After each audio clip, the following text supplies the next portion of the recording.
Desde la Sociedad Paraguaya de Potencia y Energía y desde el capítulo técnico de la Sociedad de Potencia y Energía de la rama estudiantil de la UNA, damos inicio a este webinar con el tema Soberanía Hidroeléctrica de Itaipú 2023, que será dictado por la ingeniera María Mercedes Canese, quien es ingeniera industrial, docente universitaria, fue viceministra de Minas y Energías y también es asesora parlamentaria y consultora en temas de energía e industria.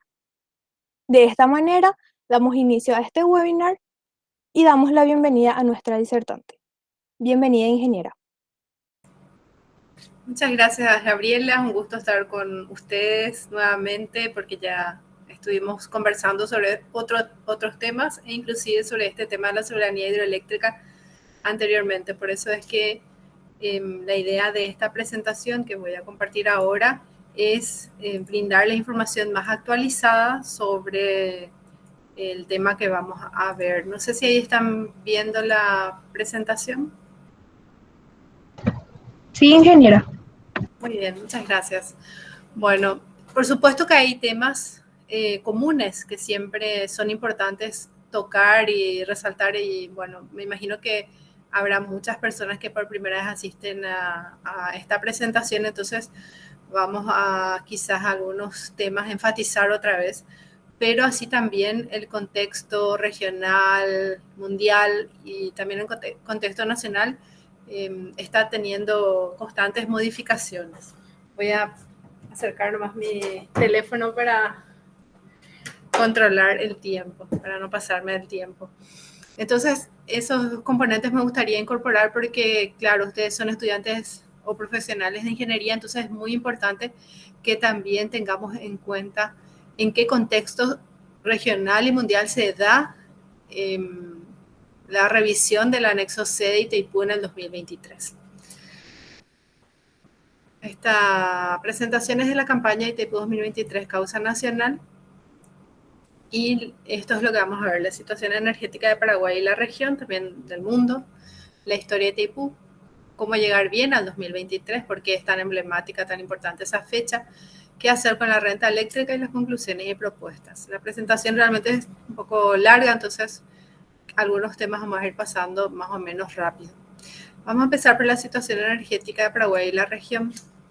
Estas láminas estuve actualizando justamente hoy. Tenían una presentación anterior datos del 2018 y ahora ya están disponibles datos del 2019 a nivel mundial. Y me pareció muy importante empezar por acá, porque, bueno, creo que todos somos conscientes del consumo cada vez mayor de energía que tenemos como resultado de la revolución industrial y la sociedad de consumo en que nos encontramos inmersos. Entonces es interesante, a pesar de toda la información que recibimos sobre el avance de las energías renovables, ver realmente cómo se ha modificado la matriz de, en este caso, utilización de energía primaria en el mundo. Y acá tenemos un comparativo entre el año 1971 y el año 2019 en porcentaje. Y podemos ver cómo, fíjense, el carbón mineral, el petróleo, el gas natural y la energía nuclear siguen siendo todavía las energías predominantes en la suma de todas estas. Inclusive la energía nuclear ha crecido mucho a pesar de los accidentes nucleares que han habido en dos plantas tan importantes como la de Chernobyl y la de Fukushima. Y apenas las energías renovables han podido aumentar su participación en 48 años, o sea, casi en 50 años, del 12,9% al 14,1% sobre el total de la oferta primaria de energía. Quiere decir que necesitamos realmente, imagínense, apenas es un poquito más de un punto porcentual, ¿verdad? 1,2 puntos porcentuales. ¿Cuántos siglos necesitamos entonces para que esta matriz sea enteramente renovable? Podemos hablar de siglos porque si apenas varió un 1,2 puntos porcentuales en casi 50 años, vamos a necesitar más o menos unos 5 siglos para tener apenas una variación de 20% y todavía no vamos a llegar, ¿verdad? Entonces, realmente nos falta muchísimo para que la matriz energética mundial sea enteramente renovable.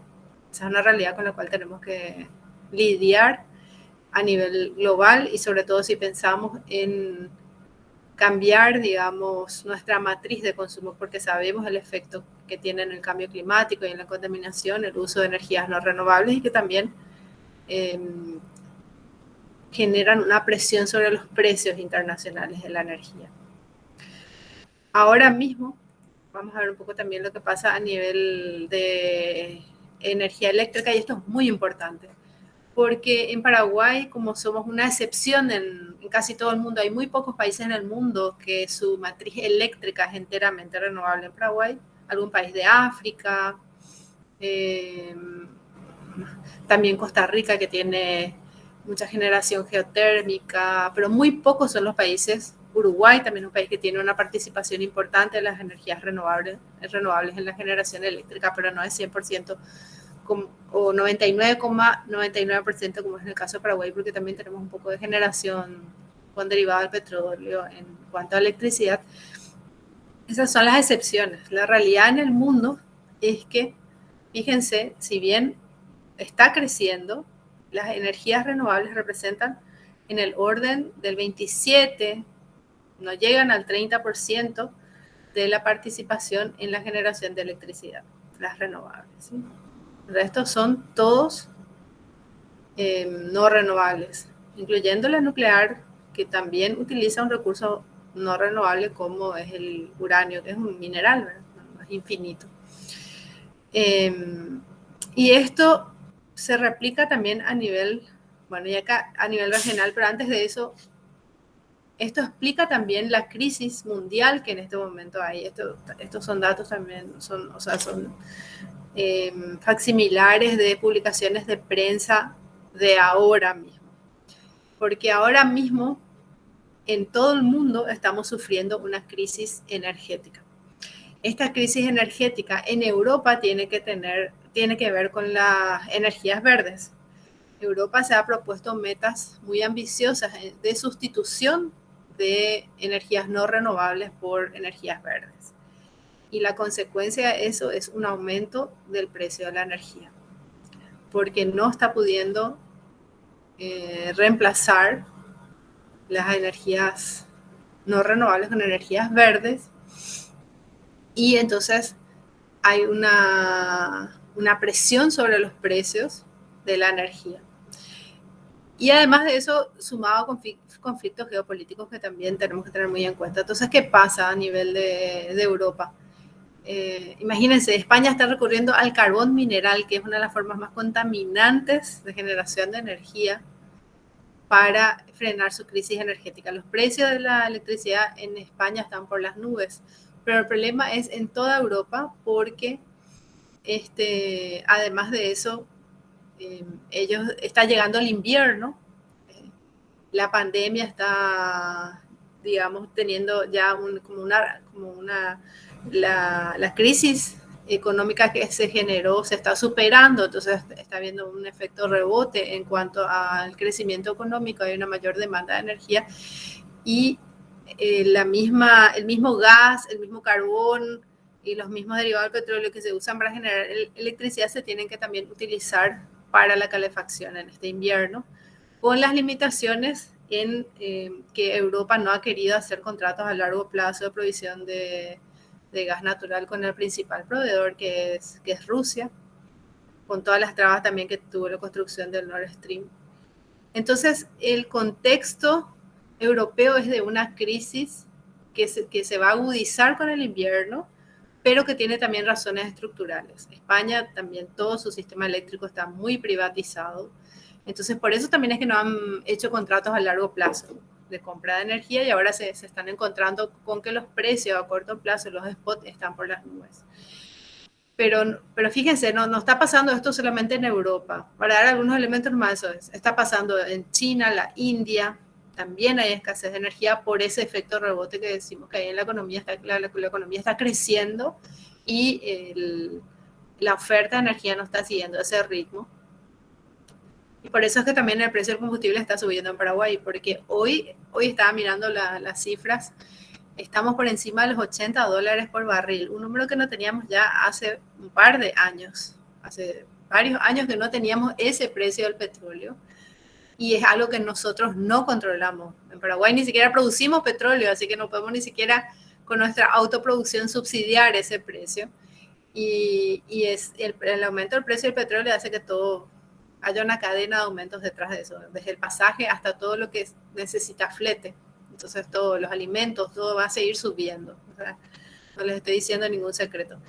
Y a eso se suma que en Brasil hay una tremenda crisis eléctrica, casi que se puede igualar a la crisis eléctrica que hubo en el 2000 aproximadamente, que es lo que vemos en esta noticia, por la falta de agua en los embalses.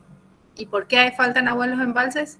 Y realmente tenemos una sequía mucho más aguda y más persistente que en otras ocasiones. Y bueno, ahí también el cambio climático tiene que ver. O sea, consumimos energía, contaminamos, eso mismo trae consecuencias y hace que escasee la energía y eso agudiza más la situación.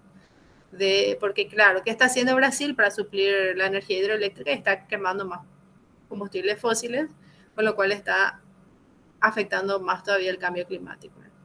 Entonces esto vemos que por diferentes contextos, en Brasil es la sequía, en Europa es la llegada del invierno, en China es el crecimiento de la economía, lo mismo que en la India, hay una crisis eléctrica global. Y en nuestra región, en América Latina y el Caribe, si bien somos una región más rica en recursos energéticos renovables, también la mayor parte de la generación eléctrica es con derivados del petróleo, el 62,8%.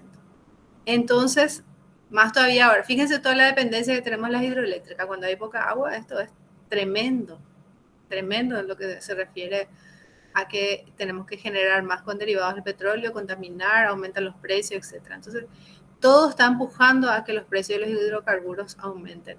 ¿Y por qué estamos hablando de este contexto cuando el tema es soberanía hidroeléctrica? Porque la energía eléctrica que nosotros producimos no puede ir de contramano en cuanto a su precio respecto a lo que es el precio de mercado de la energía. Y finalmente la energía hidroeléctrica de nuestro país se sustituye por otras formas de energía, como la producida con derivado del petróleo cuando no hay energía hidroeléctrica, se tiene que recurrir. Y lo más rápido es comprar un generador eléctrico, hasta mucha gente en su propio hogar lo hace, ¿verdad? Si no tenemos electricidad en nuestra casa, lo más rápido, si tenemos el dinero para hacerlo, es comprar un generador a gasoil, a nafta, lo que sea, y suplir con eso. Bueno, eso también pasa a nivel de lo que es la generación eléctrica de un país. Y acá podemos ver que Argentina y Brasil tienen una alta dependencia de, especialmente Argentina, de la generación térmica. Fíjense, casi 60% de la matriz eléctrica de Argentina está cargada sobre la generación térmica no renovable. Estamos hablando de derivado del petróleo. Y si bien en el caso de Brasil es mucho menos, usan carbón, usan derivado del petróleo, gas natural y energía nuclear. Fíjense que es un cuarto, no es un cuarto, perdón, más o menos un 15% de su matriz. Entonces, en algunos años un poco menos, ahora va a ser mucho más, porque hay poca agua, pero no se pueden deshacer tampoco de esto, no logran, hace años que no logran que su matriz eléctrica sea 100% renovable. Entonces, si nosotros no le vendemos nuestra energía hidroeléctrica a Brasil, lo que van a hacer es sustituir por estas otras formas de energía no renovables. Y ese entonces es el precio de referencia. Esto es una idea para tener en cuenta lo importante que es la energía y lo valiosa y de altísima calidad que es la energía hidroeléctrica paraguaya. Entonces, para cualquier país es importante la energía. ¿Y qué decir para un país frío como los países europeos, etcétera?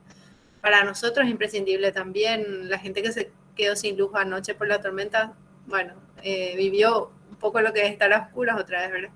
Entonces, para cualquier país es importante, pero para Paraguay es mucho más importante porque somos exportadores, grandes exportadores de energía eléctrica. No somos grandes productores. Para nuestro tamaño sí somos un productor importante. Si hacemos un cálculo de producción de energía eléctrica per cápita, bueno, es un número interesante, pero no a nivel, digamos, del volumen total, Brasil, Venezuela, México no superan. Lo que nosotros tenemos es que somos el exportador número 1 de electricidad de toda América Latina y el Caribe, y el tercero en el mundo. Solamente nos ganan Canadá y Alemania, y ahí estamos peleando el tercer puesto con Francia. Fíjense en este gráfico desde el año 58 hasta ahora. Esta es, acá empieza Itaipú en el año 84, empezamos a producir mucho más energía, acá entra Yacyretá. Lo que está en celeste es todo lo que exportamos. Esta energía ya se fue y no se fue a precio justo, no se fue a precio de mercado. Lo que está en azul oscuro es lo que consumimos, y bueno, lo que está en amarillo son las pérdidas, que también se van incrementando a medida que aumenta el consumo, si bien podrían ser un poco menores con una mejor infraestructura eléctrica, pero tampoco no van a desaparecer las pérdidas, porque ustedes saben que por efecto Joule es un fenómeno físico que existe, entonces siempre van a haber pérdidas. Pero, ¿qué es lo interesante de este gráfico? Que tenemos todavía excedentes, vamos a seguir teniendo por bastante tiempo más, pero en algún momento también nuestro consumo se va a igualar con nuestra oferta de energía. Entonces tenemos como un espacio de tiempo en el cual podemos toda esta enorme cantidad de energía vender a precio de mercado, y ese es un elemento central de la soberanía hidroeléctrica, porque no hay ningún solo producto en el Mercosur ni en el sistema capitalista que no se venda a precio de mercado. Aún los contratos a largo plazo se negocian sobre precios de mercado, excepto la energía hidroeléctrica de Paraguay, sobre la cual tenemos soberanía, pero tenemos que ejercer la soberanía. Entonces, ese es un aspecto principal para el 2023. Y bueno, acá lo vemos un poco más claro también, porque bueno, esta es una cifra de exportaciones en miles de dólares FOB. También actualicé hoy los datos con lo que está, inclusive estaba el primer semestre del 2021, pero llegamos hasta acá, ¿verdad? Hasta los datos provisorios del 2020. Y suelo preguntarle eso a los estudiantes, bueno, ¿cuál es el principal producto de exportación de Paraguay? Casi siempre me dicen la soja, la carne. Fíjense lo que está en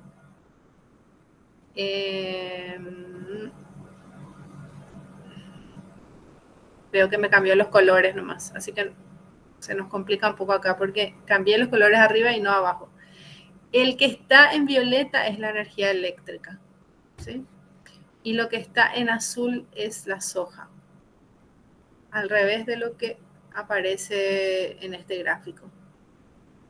Pero es así, me cambió arriba y no me cambió abajo.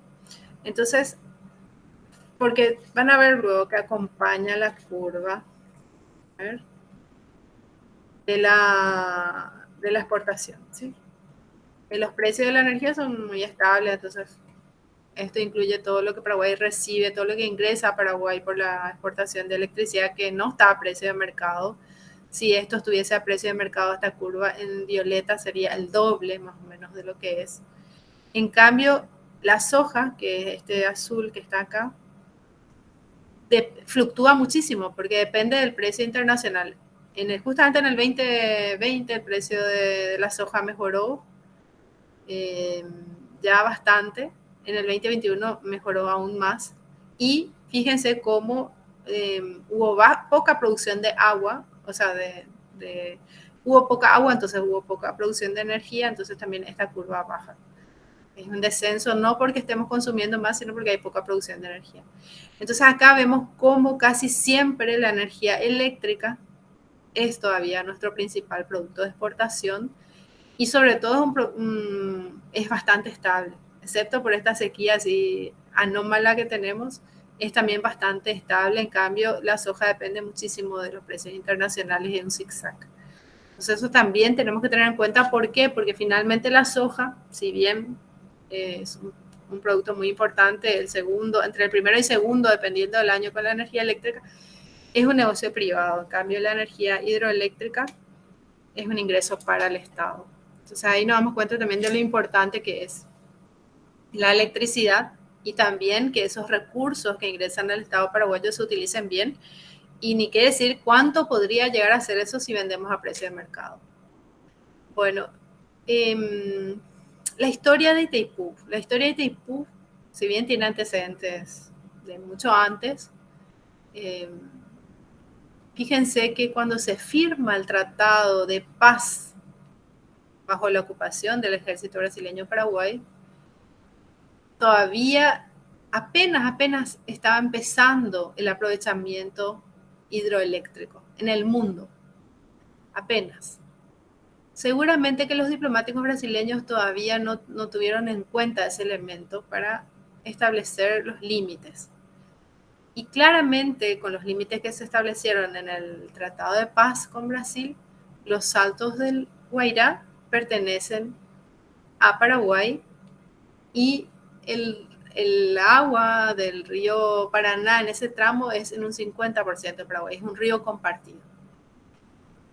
Ese es como un guiño que nos dio la historia. Gracias a eso, nosotros hoy tenemos la hidroeléctrica de Itaipú en un 50% de Paraguay.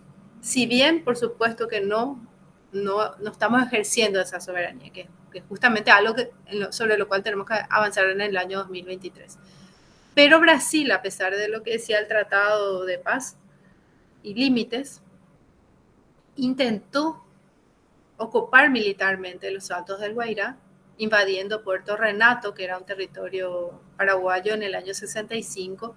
Inclusive había grandes intelectuales brasileños que decían que había que desviar el río Paraná para que Itaipú sea enteramente en territorio brasileño.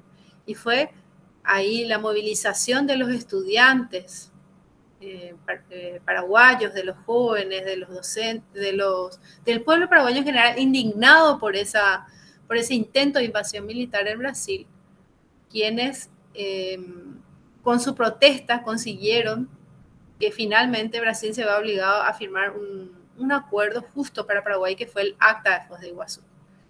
Este Acta de Foz de Iguazú, que se firmó en el año 67, aún en dictadura militar, la gente se movilizó en contra de lo que hizo Brasil, establecía el derecho preferente sobre la energía que Paraguay no consuma y además Brasil se comprometía al justo precio. Lastimosamente eso no se refleja en el texto del Tratado de Itaipú, si bien el Acta de Foz de Iguazú forma parte de su preámbulo, lo cual es muy importante. Entonces ahí ya tenemos un elemento. ¿Por qué analizamos este aspecto? Porque nos muestra cómo cuando la gente participa, se manifiesta, cuando el gobierno no quiera o no, tiene una hinchada que lo obliga a hacer bien las cosas, ¿verdad? Efectivamente el resultado diplomático es mejor. En cambio, el Tratado de Itaipú recién su contenido se supo después de firmado, ahí recién se pudo conocer, y el resultado realmente fue muy maltratado. Algo parecido a lo que vimos con el acta secreta, y que también marca como una diferencia con el acuerdo Lugo-Lula, donde estos puntos que ustedes ven acá se estudiaron, se analizaron en forma colectiva, se hicieron charlas en todo el país, la Universidad Nacional de Asunción declaró de interés educativo, se dieron charlas en todas las facultades de la UNA, también lo hizo el Ministerio de Educación y se iba contando cómo iban avanzando las negociaciones. Entonces era una negociación que tenía hinchada, el pueblo estaba acompañando esa lucha y tal es así que se consiguieron avances en todos los puntos. Uno de los avances que hoy está teniendo frutos es que la Contraloría ingresó a auditar la deuda binacional de Itaipú y justamente este año salió el informe final de la Contraloría donde ellos dicen que la deuda es ilegal. Este punto todavía no concluye porque en el acuerdo Lugo-Lula decía que había que informar a Brasil del resultado de esta auditoría y hasta ahora no tenemos conocimiento que Abdo Benítez haya enviado ese resultado al Brasil. Pero además se consiguieron avances en todos los otros puntos. Por ejemplo, la compensación por cesión de energía se triplicó, que es lo que hoy se destina a Fonacide, forma parte de la renta eléctrica, aunque se utilice como se utiliza, es gracias a que se triplicó la compensación, existe ese fondo que también en algún momento se tiene que utilizar bien, debería ser parte también de la reivindicación.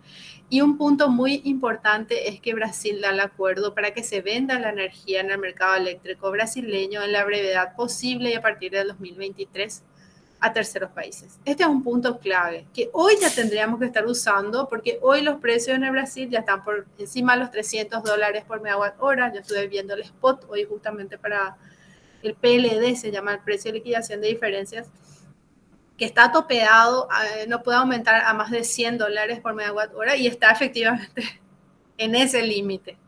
Está efectivamente en ese límite. Eso es el mercado interno. Las empresas están obligadas a vender como máximo a ese precio.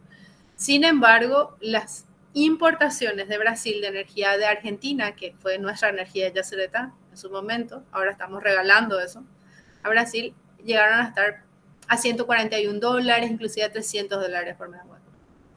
Deberíamos haber aprovechado en el buen sentido esta crisis eléctrica de Brasil para tener un precio justo por la energía. Hubiera sido excelente. Con todos los efectos de la pandemia hubiera contribuido muchísimo, pero no, el gobierno no lo hizo. De todas formas está en el acuerdo y como a partir del 2023 a terceros países, entonces esto es algo que sí o sí tenemos que hacer cumplir en el 2023. Decimos que debería ser, igual que lo dijo Leila Rachid-Lichi, que fue canciller de Cartes, el acuerdo Lugo-Lula debería ser la hoja de ruta para el 2023. Bueno, ¿y qué pasa en el 2023?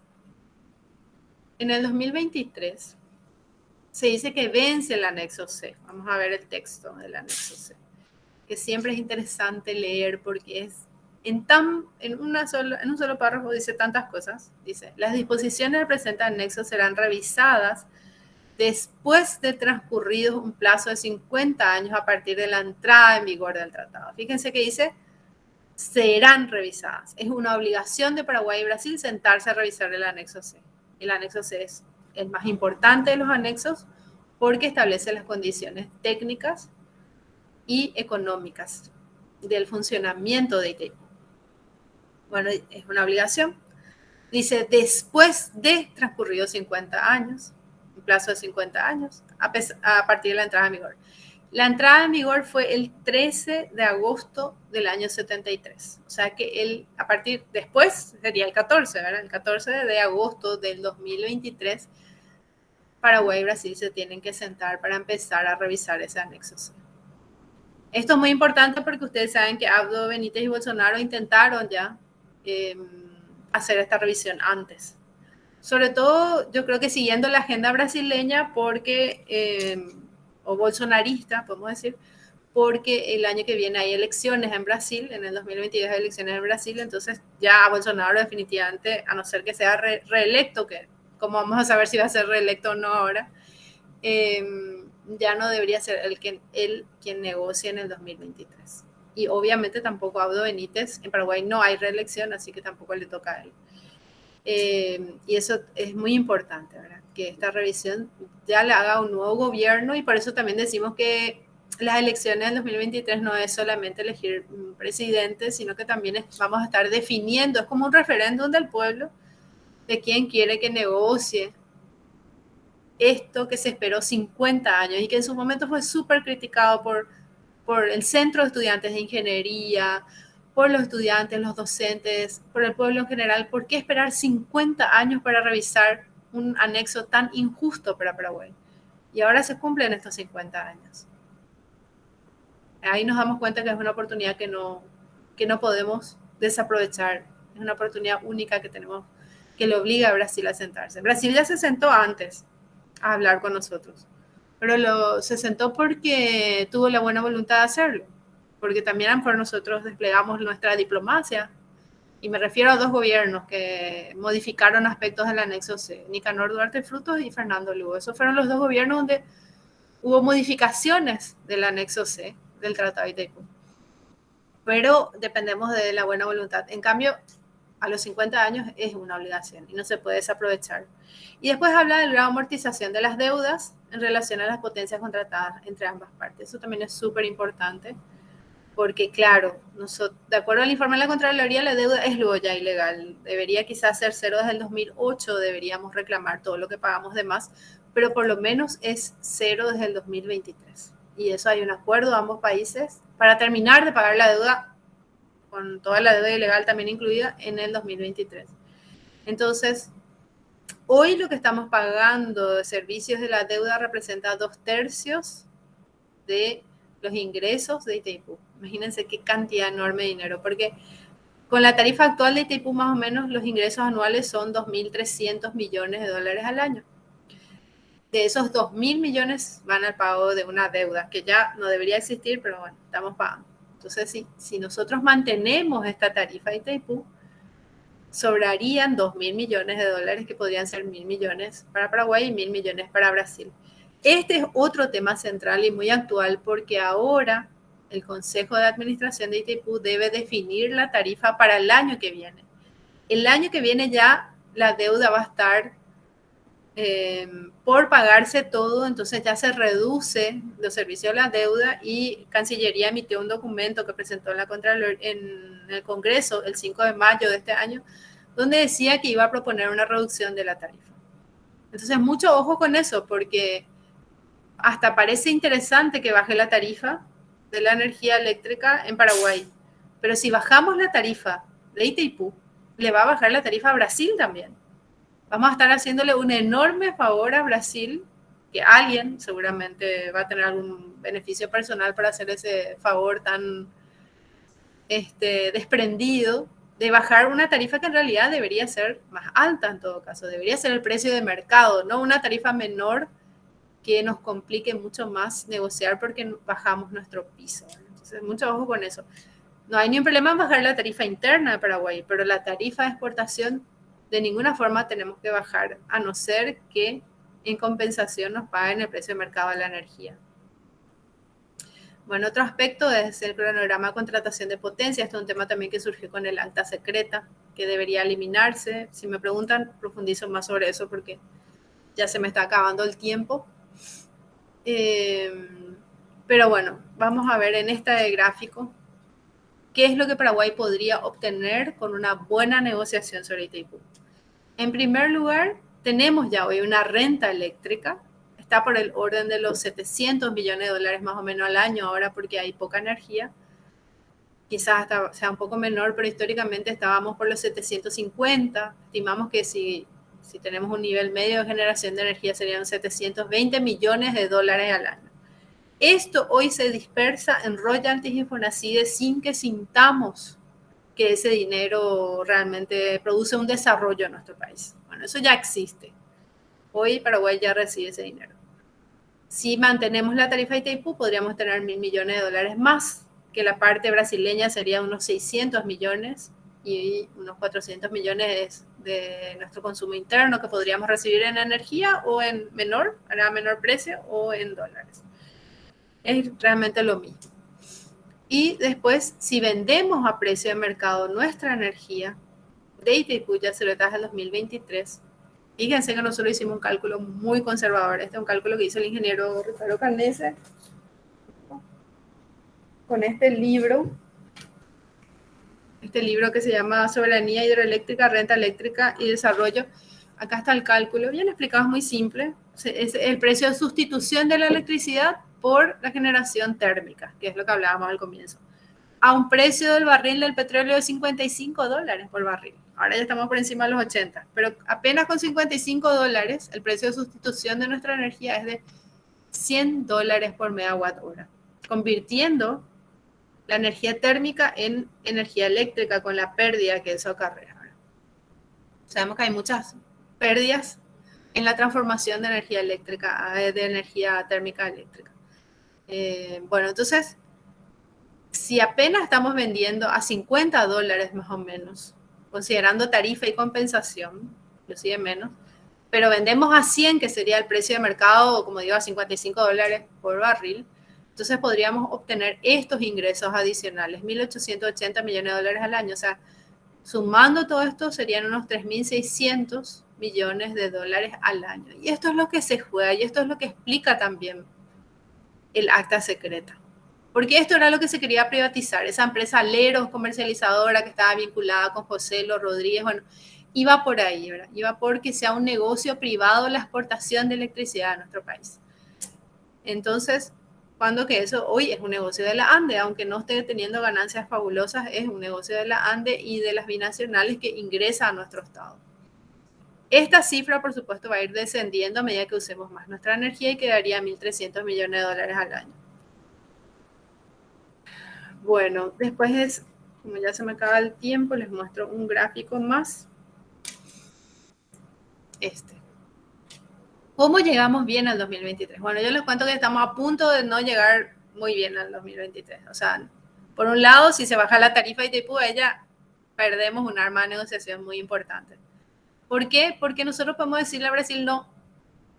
No, nomás podemos decirle a Brasil, no vamos a bajar la tarifa. Si los consejeros paraguayos no autorizan, la tarifa no baja. Porque cualquier decisión del Consejo de Administración se realiza en forma paritaria y la mitad es Paraguay. Y si Paraguay no da un acuerdo, entonces Brasil no puede unilateralmente bajar la tarifa. Entonces basta con que le digamos que no y ya solucionamos el problema. Bueno, esperemos que Abdo Benítez dé las instrucciones en ese sentido. Sencillamente decir que no baja la tarifa, total, vamos a recibir ese dinero en efectivo, internamente podemos bajar la tarifa con ese dinero que recibamos. No necesitamos que la tarifa sea baja para bajar la tarifa acá.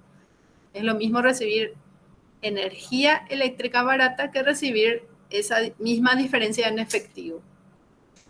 Y la otra cuestión que necesitamos para llegar bien al 2023 es terminar las líneas de transmisión para poder disponer del 100% de la energía de Itaipú.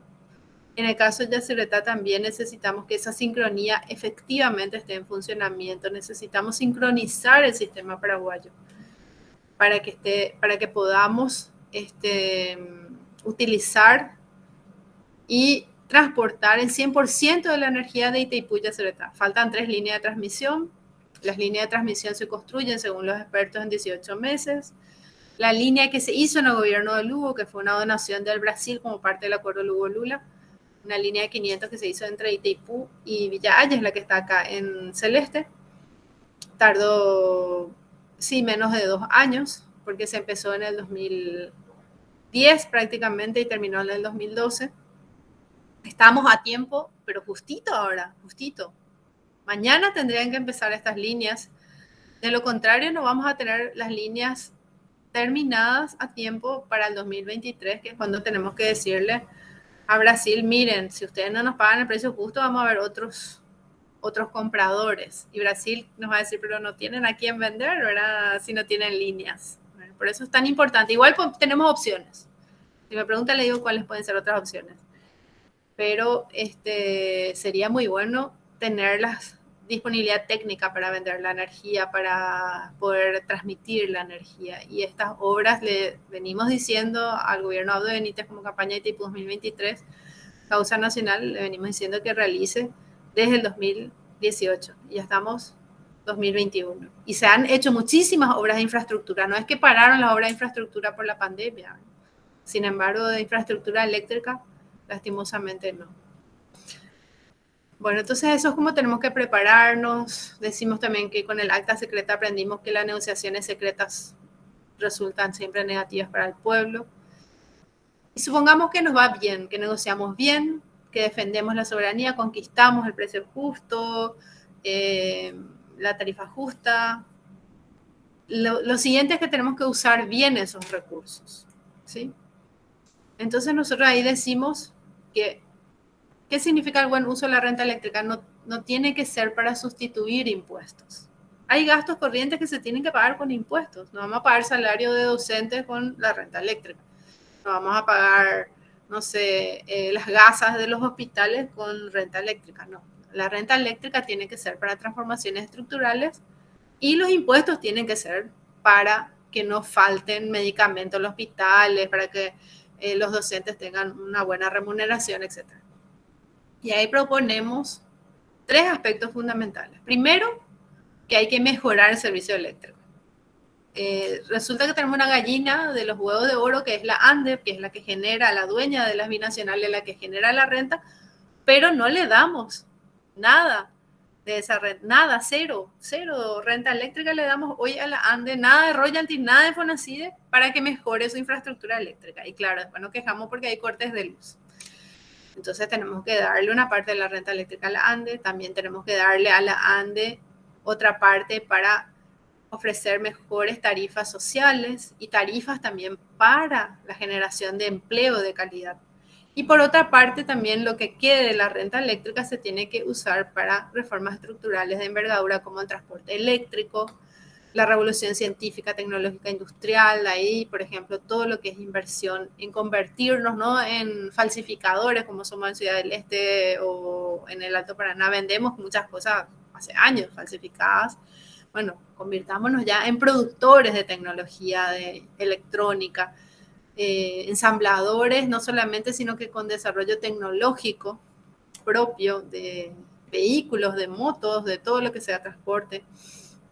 Inversiones sociales, reforma agraria. Tenemos que mejorar el medio ambiente, sí. Al menos si queremos tener agua y por lo tanto energía y por lo tanto renta eléctrica, tenemos que reconstituir el medio ambiente, también con atención a las comunidades indígenas que fueron afectadas por la construcción de la hidroeléctrica.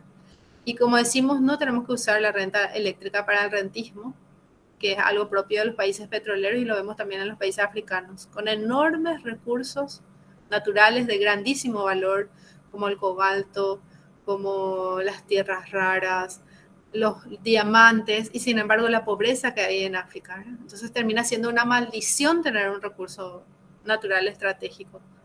Eso es lo que no podemos permitir que pase. Bueno, esto puedo explicarles un poco más.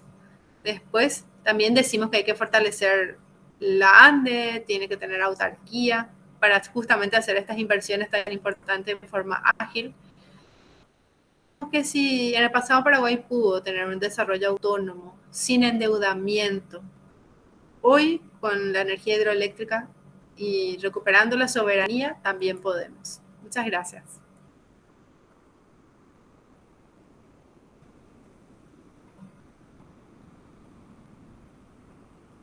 Muchas gracias, ingeniera. Ya tenemos preguntas, así que voy a ir leyéndolas. Nos dice Nayeli Flores, buenas noches, ingeniera. Con respecto al tiempo de revisión del anexo C, ¿puede cambiar en el 2023 y que las revisiones obligatorias se hagan cada 10 años, por ejemplo?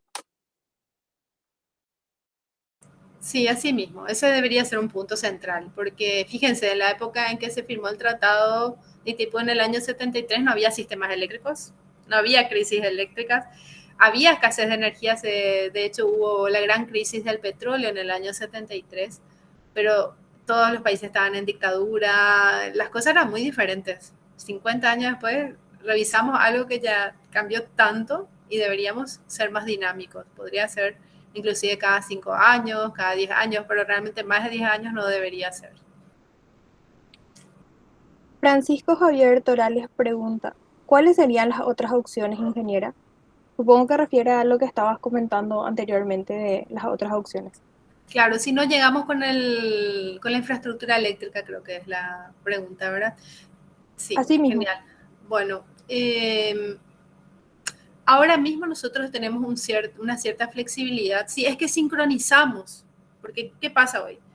Yacyretá funciona con el sistema eléctrico argentino y Itaipú es el que funciona sobre el sistema eléctrico, digamos, paraguayo.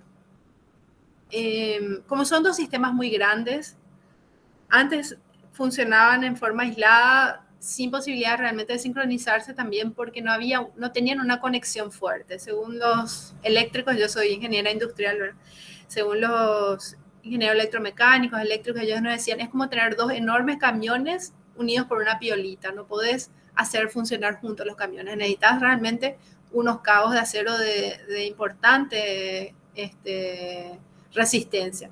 Bueno, y esas son las líneas de 500. Entonces ahí como que ya están dadas las condiciones técnicas para sincronizar, pero aparte de eso, los dos sistemas, entonces, ¿qué significa sincronizar los dos sistemas? Ustedes saben que la energía eléctrica que utilizamos es en corriente alterna, entonces es una sinusoide. Tenemos que hacer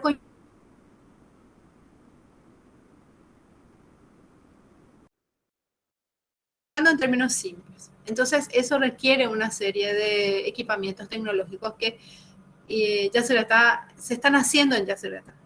eso que va a permitir que podamos hacer funcionar Itaipú y Yacyretá como un solo sistema. Y ahí entonces, ahora mismo el gobierno ya medio lo está haciendo, pero todavía no tenemos así, hizo una prueba, no tenemos todavía concretamente que ya eso funcione, pero hoy ya el gobierno está retirando más energía de Yacyretá y entonces regalándole más energía de Itaipú, Paraguay, ya a Brasil, que Brasil está con una crisis eléctrica, entonces le es un alivio enorme que nosotros retiremos más de Yacyretá y por lo tanto menos de Itaipú. Esa es una cuestión que podemos hacer hasta ciertos límites.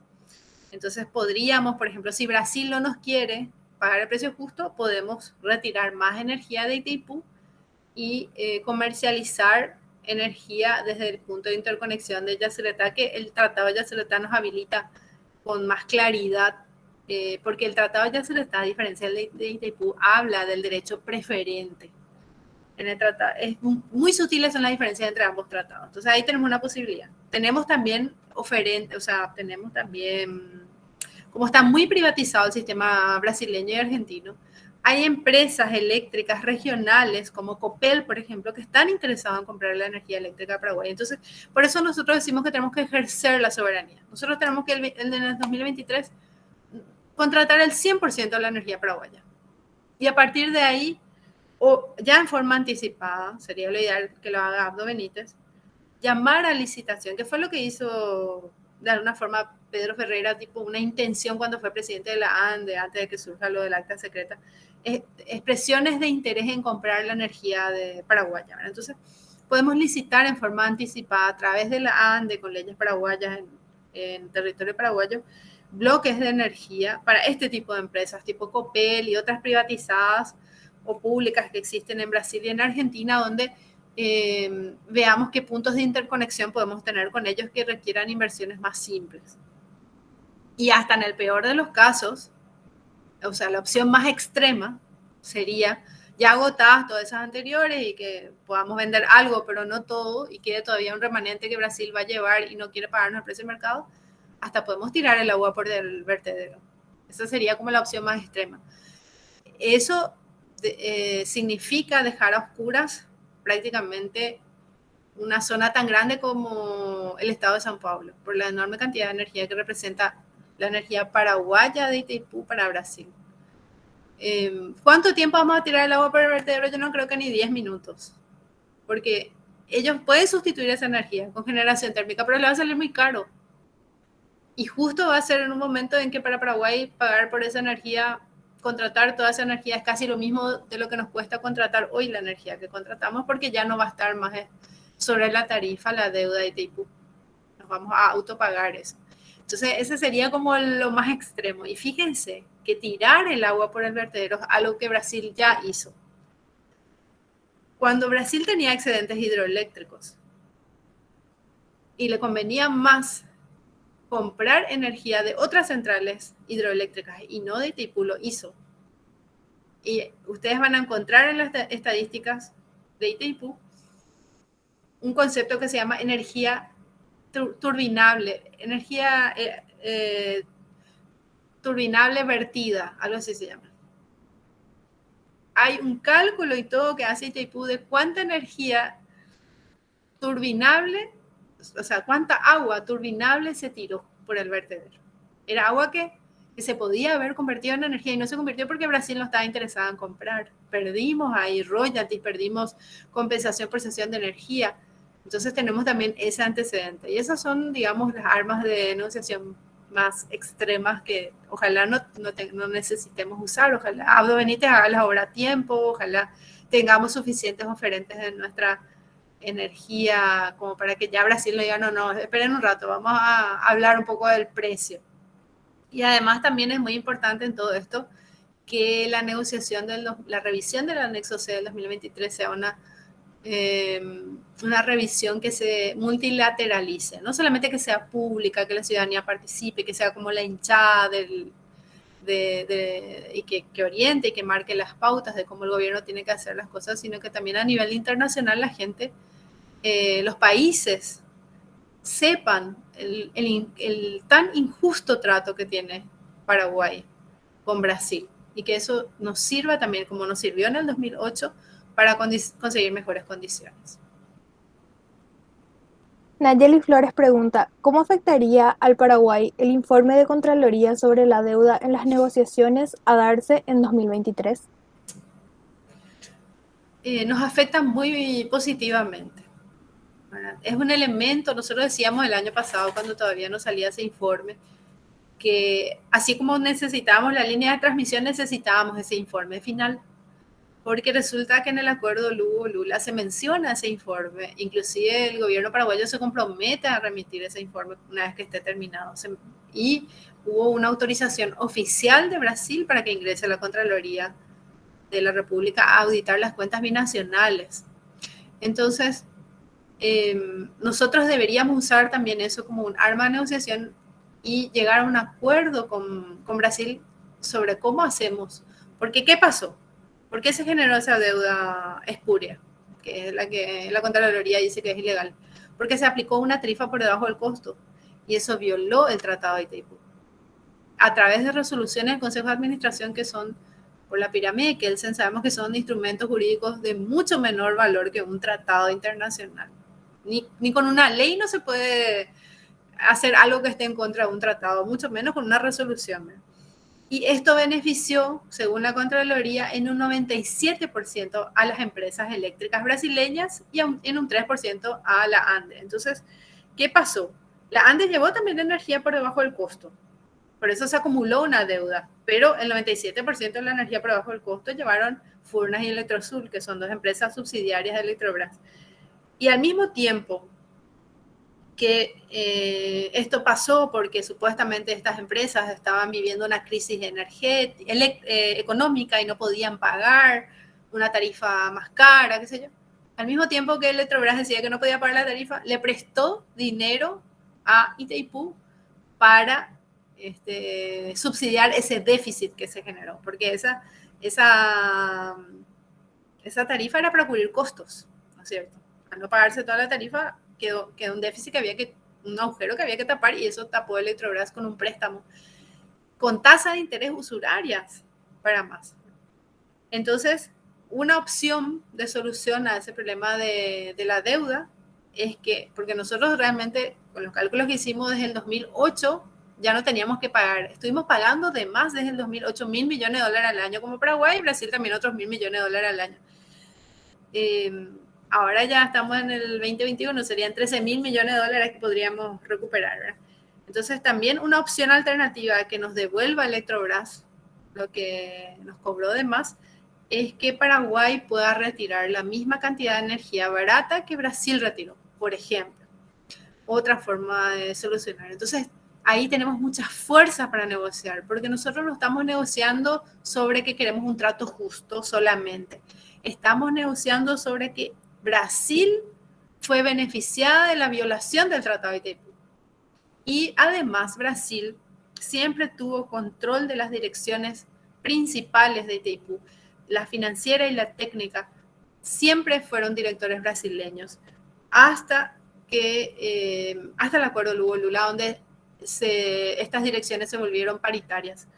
Entonces, realmente los responsables de esa aplicación de la tarifa por debajo del costo y de los efectos financieros son los brasileños, es el Estado brasileño, y tenemos mucha fuerza en reclamarle a Brasil que ellos violaron aún ese injusto tratado de Itaipú. Y nos da muchos elementos realmente para negociar sobre ese punto.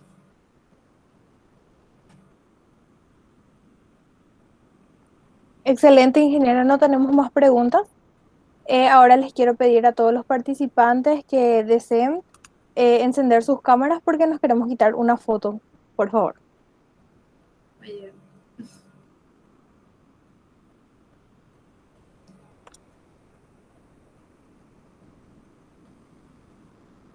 Muy interesantes las preguntas. Y también muy contenta de que tantas personas se hayan conectado. Un tema un poco técnico, un poco arduo y tenemos que profundizar. Ojalá, yo quisiera también, Gabriela, perdón, mientras enciende la cámara les digo ahora que esta exposición les invita a ustedes a profundizar el tema. Siempre le digo eso a la gente, no tienen por qué creer lo que yo expongo, ni nada, ni tener una postura ya por eso, sino que realmente si conseguimos que con esto el tema les inquiete, quieran profundizar, debatir, etcétera, ya es muy importante porque realmente es un tema de interés nacional.